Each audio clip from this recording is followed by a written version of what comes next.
চলো তোমাদের সাথে আমি শেয়ার করি আমার দীঘা যাওয়ার জার্নি। ওয়েলকাম সবাইকে, আমি আবার চলে এলাম তোমাদের কাছে একটা সিরিজ নিয়ে, দীঘা ট্যুর। এই সিরিজে তোমরা দেখতে পাবে আমার দীঘা যাওয়ার পুরো জার্নিটা। এই যে ভোর ভোর উঠেই রেডি হয়ে গেছি, তখন ছিল ভোর 3টে।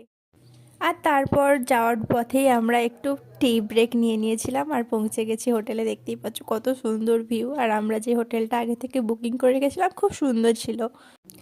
আর সকালবেলায় দীঘার পরিবেশ মানে কি আর বলবো তোমাদেরকে, এত সুন্দর। দেখতেই পাচ্ছ ব্যালকনি থেকে কি সুন্দর ওয়েদার আর কি সুন্দর ভিউটা।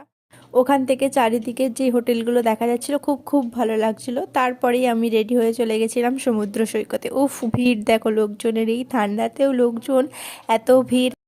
সকালবেলা সানরাইজের যে ভিউটা, ওটা তো আর মিস করা যায় না। এর নেক্সট পার্টে কিন্তু আরও এক্সাইটিং জিনিস আসতে চলেছে, তার জন্য ওয়েট করো আর সাবস্ক্রাইব করো।